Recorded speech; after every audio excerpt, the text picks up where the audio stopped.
Let's talk a little Sunbelt rivalry, shall we? 3, 2, 1. Someone needs to help me to understand the Sunbelt rivalries. It's Locked on Sunbelt.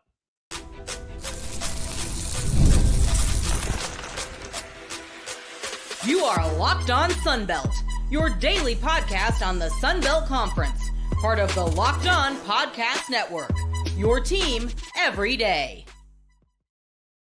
All right, Dave Schultz, Locked on Sunbelt, your teams every day. Today's episode brought to you by FanDuel.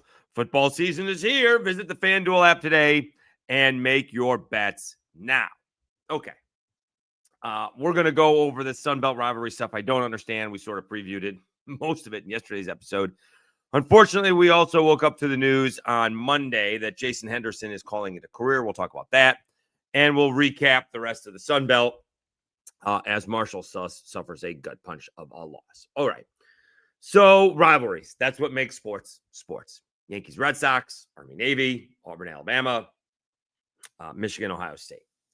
And then I got down to Louisiana when I first started covering the Cajuns and LSU, and then Mobile, moving over to South Alabama. South Alabama has a rival. It's Troy.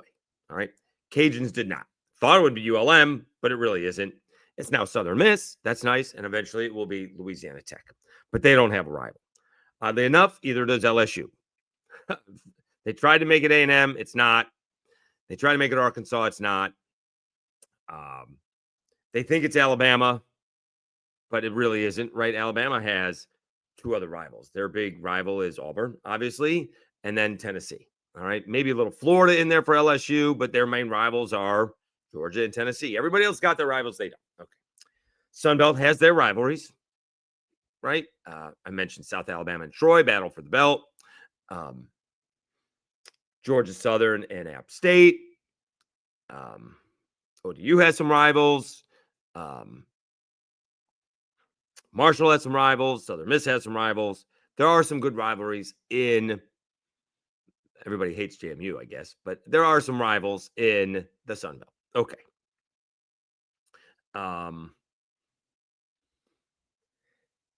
Having said that, compared to, again, the SEC or the Big Ten, for that fact of the matter, right? Ohio State, regardless, is never going to root for Michigan. They always want to see Michigan lose. All right. Vice versa is the same there. All right. And then when I got to Alabama, and same goes for more so Auburn, Alabama. That's what I want to get to. It was a little bit odd. It took me a couple of years to realize this. They get more joy of their team. Of the other team losing than their team winning. It's very strange. I never understood that. I would rather have my team win, and if the other team loses, great. But I'd certainly rather have my team win than worry about the other team. All right. Now, in the SEC, Big Ten, ACC, you get the rivalries, okay? But they don't need the help. We need the help in the Sun Belt.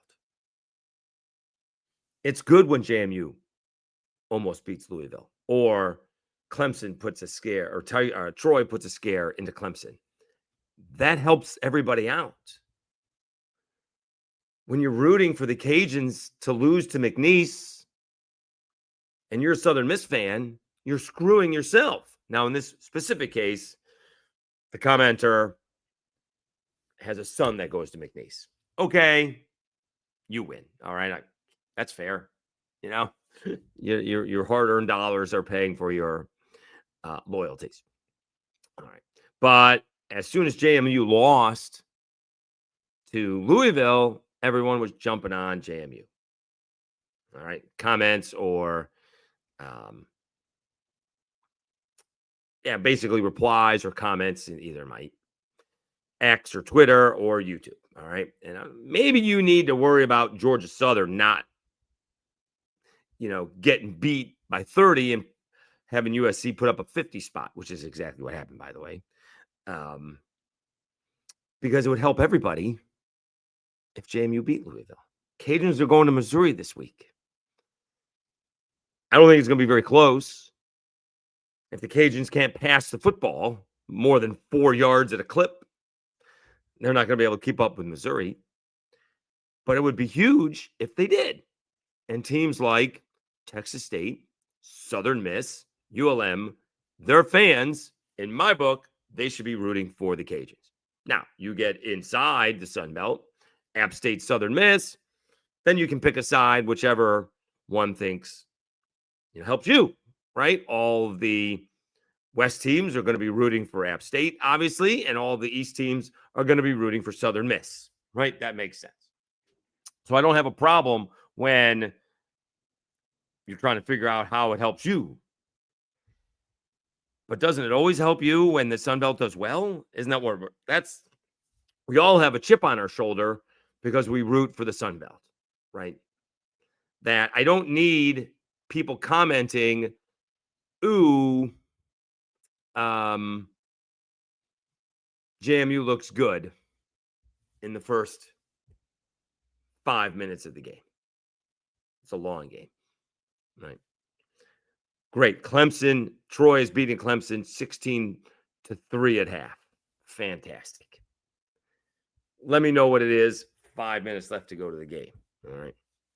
We're built that way because one team's going to start to play better and the Sun Belt team's going to make some mistakes. Talent is going to take over and there's going to be some choking is not the appropriate word, but there are going to be some unforced errors. All right. And that doesn't only happen in the Sun Belt. You can see what happened to the Ravens the other night. A couple unforced errors causes them to lose. So I would rather have it all be pro Sun Belt for the first 4 weeks of the year. We do have an early Sun Belt matchup this week. But other than that, I don't get it. You guys need to explain to me why you hate the other teams when we need those teams to win and get more pub for the Sun Belt, right? I mean, is Texas State going undefeated this year and getting to the playoff? App State's probably not. We'll see what JMU does. Their offense doesn't look good at all. We'll see if ODU can play better after they came up with a big win. They didn't play particularly well in their first ball game against a Power 4 squad. We'll see what happens. But we need the Sun Belt doesn't have a big win yet. Does the Sun Belt have a big win? It's been 2 weeks, and I don't think there's an impressive win. I guess Texas State's the most impressive win, and it's a nice win. Texas State's win over UTSA. But that's it, right? I mean, we're finding out, by the way, with all due respect, I'm not so sure Charlotte's better than SEMO. All right. We're finding out Charlotte ain't very good at all. So all of you AJ Swan fans wanting him to still be the Sun Belt Player of the Week, which he won anyways. I just thought that Jalen played better 2 weeks ago. We're finding out Charlotte ain't all that good. That's a side note. But nonetheless, there just hasn't been an impressive victory. I mean, Old Dominion loses by 13 to Indiana. All right. Southern Miss loses by 17 to Mississippi State, and Mississippi State may be better. But Coastal Carolina is embarrassed against Virginia. They were almost embarrassed against Charleston Southern. They put up 13 points. Right? Nobody's had a fantastic win so far. Again, the Texas State ball game is a very nice win. But that's about it. South Alabama almost came up with, roller coaster. We'll get into that ball game. That's one roller coaster in a whole game. But they have not had a big win and had some bad losses. And we'll see what happens this week. But please explain to me why Sunbelt fans want other Sunbelt teams to lose when they're not playing, when their team is not involved. I don't get it. Again, that's the way I was when I was a kid. More basketball than football, because most of the time when I was a kid, Syracuse was independent. But I am rooting usually for all the opponents of Syracuse, and certainly in the Big East. I need the higher ranked team to win. So when Syracuse plays them, they're as high as ranked as possible. So when Syracuse beats them, that's the best for Syracuse. All right. That's the way I see it. I need the Sunbelt teams to win. It helps out the podcast. I mentioned that. But the better it is for everybody. That's the way I see it. Let me know what you guys think. All right. Let's take a time out. We'll come back. Unfortunately, Jason Henderson is calling it a career. ODU's all-time great linebacker due to injuries. We will talk about that when we come back right after this.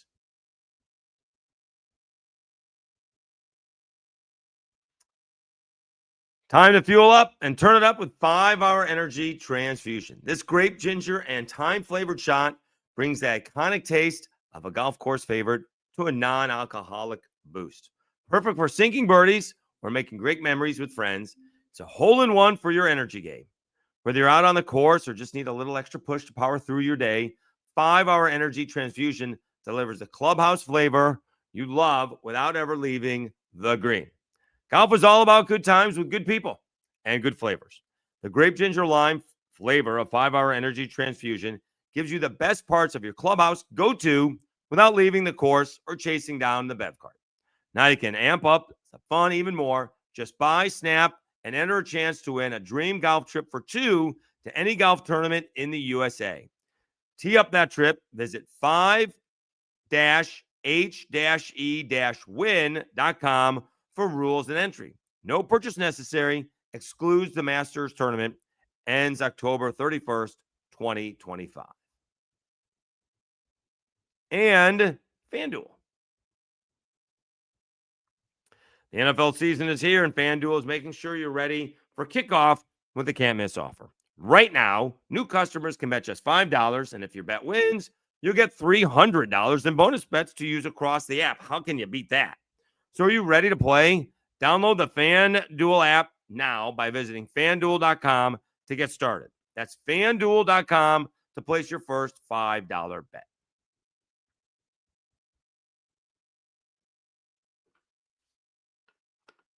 All right, Dave Schultz, Lockdown Sunbelt, your teams every day. All right. So we woke up to the unfortunate news that ODU's linebacker Jason Henderson calling it a career. And he posted this message on social media. Since the fifth grade, football had become everything to me. Got me through life to this point. It gave me a reason to wake up each day and give it my all. In November 2023, I suffered a serious knee injury. I tore my ACL, MCL, MPFL, and meniscus. I knew it was going to be a long road of recovery, almost 2 years now, and I've been trying to get to a point where I could return to the football field and confidently give my all, as I always do when I'm on that field. Through the process, I've tested my mental and physical strength to the max. I've done everything in my power to be as physically and mentally prepared to give it my all one last time. Unfortunately, I haven't been able to get to the point where I can maintain playing at a competitive level again. I've decided I'm going to step away from being a football player for the betterment of myself and future. And then goes on to say how important football was. All right. And so I can't imagine how much pain he's been in. And it may be not even to play the ball game. It may be just to get ready. Remember, post all his back injuries and leg injuries, what Tiger Wood, I don't know if you know what Tiger Wood goes through. I think it's like 2 or 3 hours of warm-up just to go play golf. Just for golf. Now it's a violent swing, but that's all it is. And no one's getting hit. He's just torquing his back. All right. And a little knee and hips and stuff like that. But the amount of effort and pain that he goes through just to play golf is excruciating. I can't imagine what it is for Jason Henderson. Not to mention the mental leap you got to make sure if you got to switch direction, the knee's going to be there. And how much pain he goes through every day. You remember that what was that ESPN? This has just hit me. Football show canceled. It only lasted a couple of episodes. Playmakers? Was that what it was? This is like 20 years ago. All right. And it did not last very long. And I thought instead of I thought it was going to be more realistic. Like maybe guys crawling out of bed just to go to the bathroom, right? And maybe there was some popping of pills, pain pills. But I thought it would be a little bit more realistic than the soap opera-ish drama that it was. So I can only imagine what it's like for Jason to try and get ready for the game, and then what he probably has to go through after the game, and then what Sunday morning is like. And I got a feeling he woke up Sunday morning and couldn't take it. And maybe somewhere along the way, doctors told him, I don't know if you're going to lose the leg. I don't know if we're going that far. But, I mean, somewhere along the way, you're going to be in pain for the rest of your life. And maybe you don't want to do that. So I totally respect what he did. I'm sure this did not come out of the, well, I don't know if it did come out of the blue. I'm guessing it did not come out of the blue. Like, this was probably talked about coming into camp, coming out of camp. I'm sure Ricky Ronnie, my guess would be, Jason, please keep me updated on anything that you're feeling. Let the trainers know. We'll work with you, whatever the case may be. Then maybe after game 1, he said, not feeling great. Let's see how it is after game 2. Coach, I just can't do it. I woke up Sunday morning and it's just too painful. And so really respect that.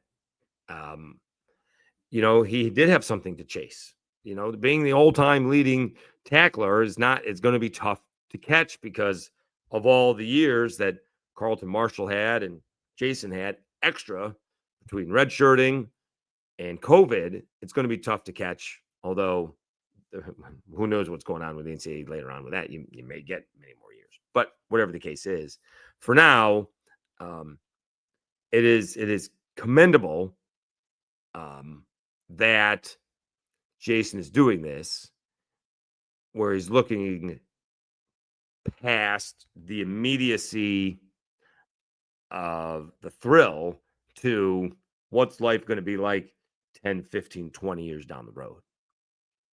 Right? You want to be able to pick up your kids. You want to play. I don't know if he needs another surgery to where he can just rehab. And remember, playing football is a lot different than just walking around every day. So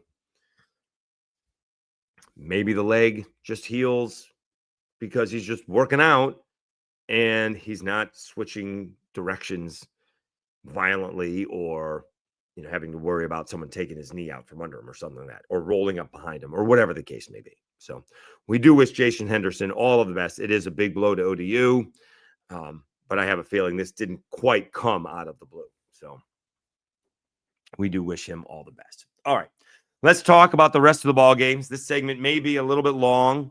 A lot of games to go over.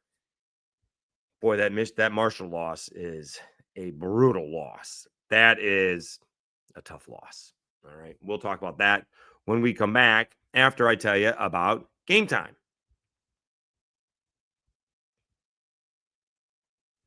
College football is back. Couldn't be more excited. The tailgates, the rivalries, the energy in the stands, there's just nothing like it. But let's be real. Actually getting tickets can feel more like a battle than the game itself. Endless queues, hidden fees, prices jumping out at checkout. That's why I use Game Time, the app that gives the advantages back to the fans. It's the easiest way to score last-minute tickets at the best prices with no surprise fees. What you see is what you pay. If you are heading to the Cajuns games in Columbia, Missouri, there are tickets on Game Time. Each ticket is less than $100. You can find a pair of tickets for less than $200. All right, $100 each, less than that. So take the guesswork out of buying college football tickets with Game Time. Download the Game Time app, create an account, and use code LOCKEDONCollege for $20 off your first purchase. Terms apply. Again, that's promo code LOCKEDONCOLLEGE for $20 off. Swipe, tap, ticket, go. Download Game Time today.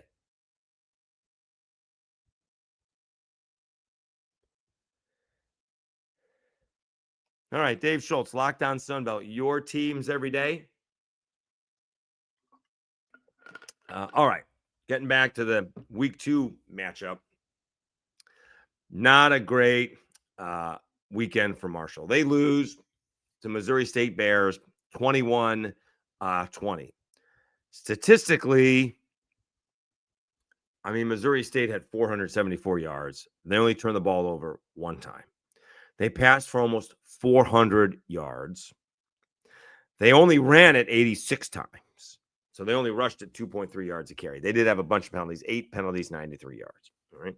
Marshall, only 274 yards, 83 yards passing, 191 yards rushing.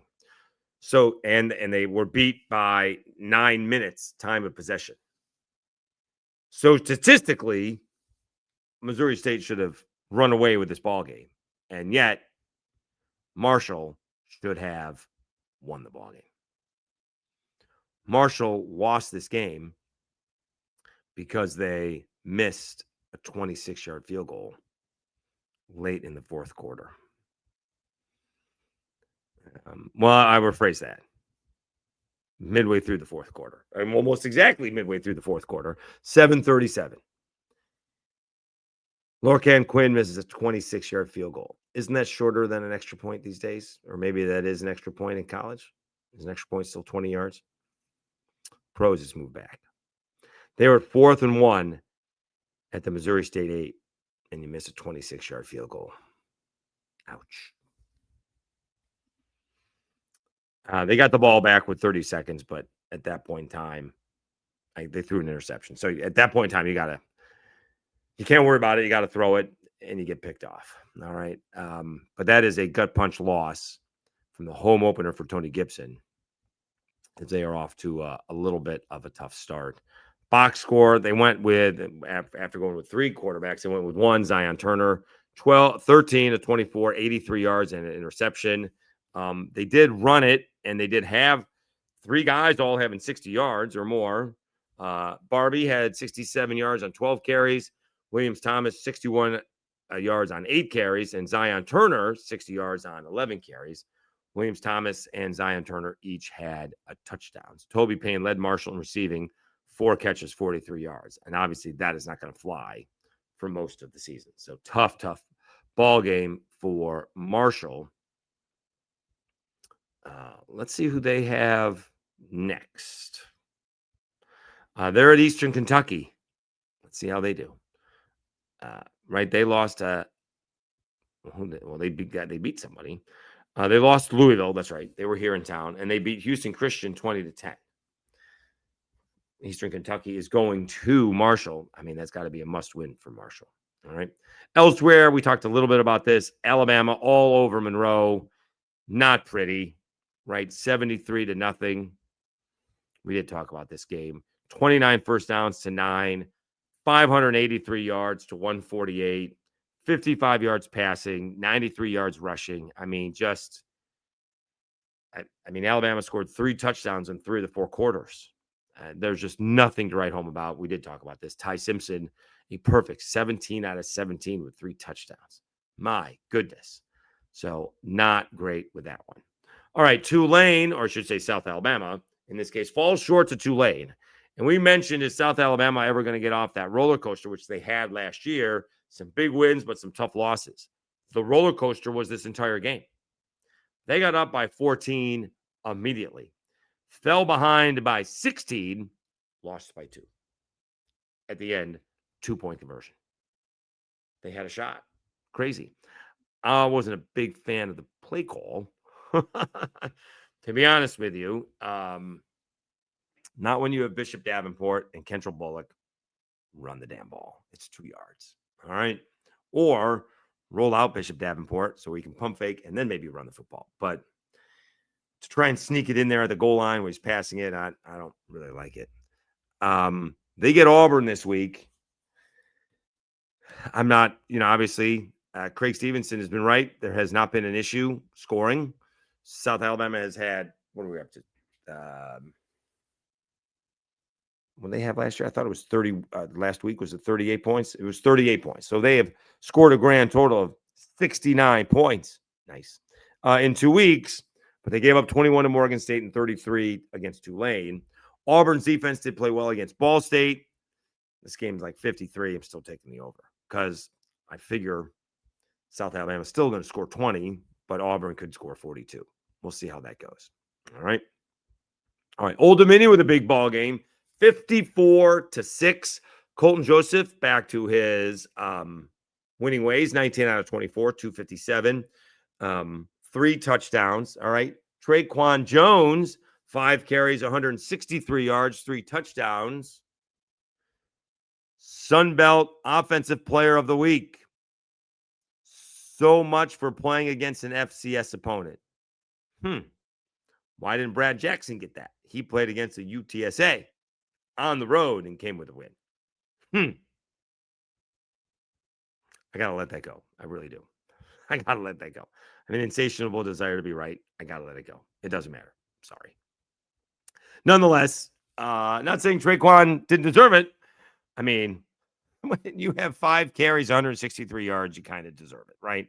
And 3 touchdowns. I mean, we said Lincoln Perry had a ball game. He averaged 14 yards a carry. Traquan Jones, 32 yards a carry, and had a long of 93 yards. So the kid deserves it. I'm not saying he doesn't. I'm just saying, don't tell me when you're playing against an FCS foe, you can't win Sunbelt Player of the Week. All right. Colton Joseph also ran for almost 50 yards, 49 yards, and a touchdown. And ODU gets a big win. They're going to Va-Tech. Va-Tech is not in a good way. They are 0-2. This ball game, Va-Tech is 7.5-point underdogs. This is the kind of game where it'd be nice to see ODU win this one. This could be the one that they pull it off. Okay.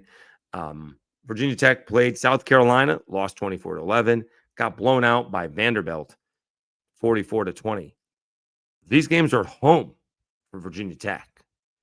Brent Pry, it may not be long for a Black Spark. That could be an issue there.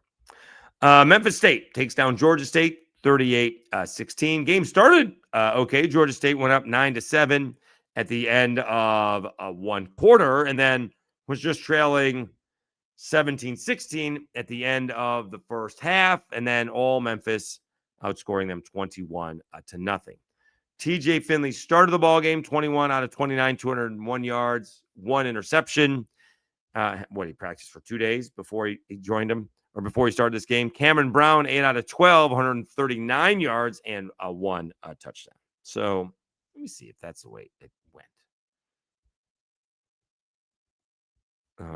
Yeah, he did start the ball game. All right. He did start. All right. Let's see what Teddy Hurst did. Ted Hurst, 7 catches, 97 yards. Obviously, solid ball game. Javon Robinson did get a touchdown in the air. All right. So Georgia State starts out 0-2. I don't think that's a big surprise, being they played Ole Miss and Memphis. They do get Murray State. My guys from Murray State are going to be in Atlanta this weekend, so they need to beat the Racers. I don't think the Racers are that hot. Let's see here. They got beat badly the first game. They are 0-2. They lost to East Tennessee State 45-17, and they lost to Southeastern Louisiana 45-24.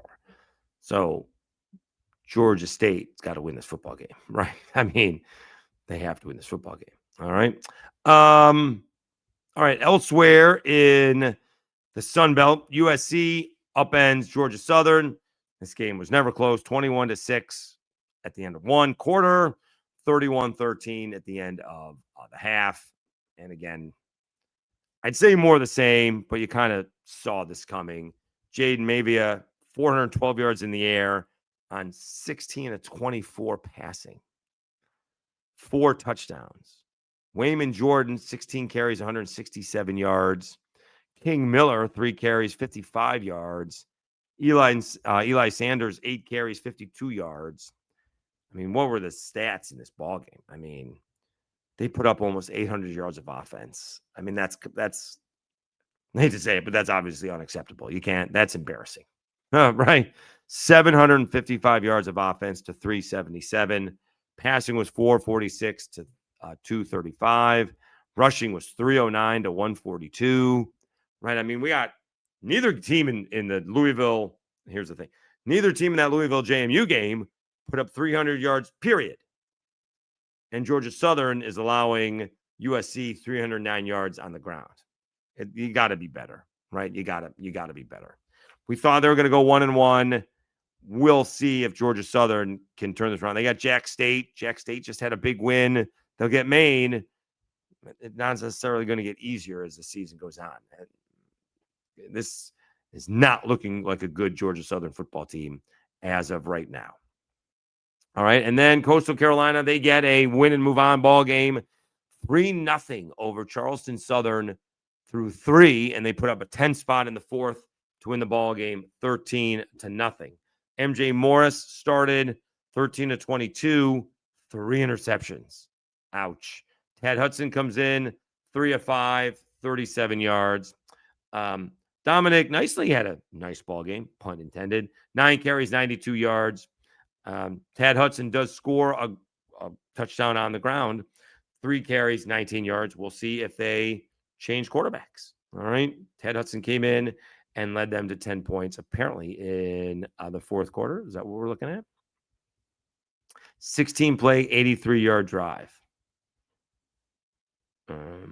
Yeah. That was that his first one? It looks like that was his first play. That was after the 3rd interception. I mean, 16-play, 83-yard drive, 7 minutes in the fourth quarter. That's going to make you feel pretty good, right? That's pretty good. All right. And then he led him on a 15-play, 75-yard drive. I mean, they were only kicked they kick a field goal. I guess they kicked a field goal. Yeah, they kicked a field goal. So yeah, geez, I mean, that's really impressive. 31 plays, 158 yards, and then he took up 13 and a half minutes in the fourth quarter. That's a good job by Tad Hudson. You got to think he's going to be the starting quarterback moving forward. All right.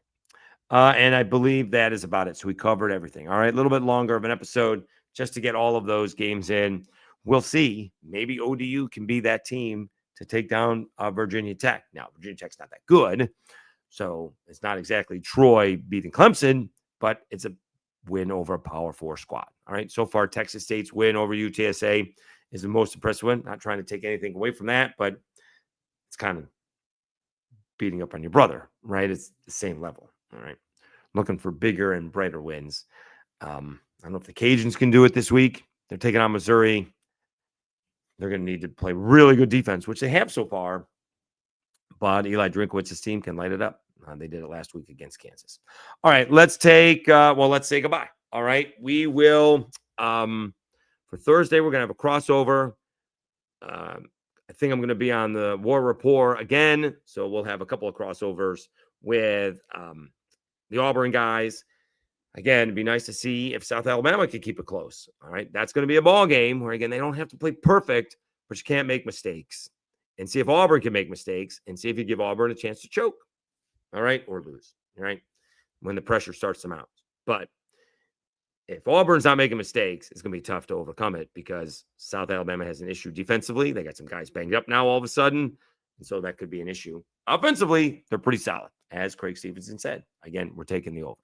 All right. Thank you so much for tuning in. Let me know what you guys think about the rivalries in the Sun Belt. I would rather root for all the teams in the rivalry, despite what some of you people think. And I just did do a you people. I root for all of the teams in the Sun Belt. All right. Especially when they are not playing other Sun Belt teams. I'm looking for the best for the Sun Belt. All right. That's what I want. And selfishly, because it helps out the podcast. But I like the coaches. I like the players. I like to see the underdog do well. All right. Thanks for tuning in. We'll be back on a Wednesday with another edition of Locked On Sunbelt. Your teams every day.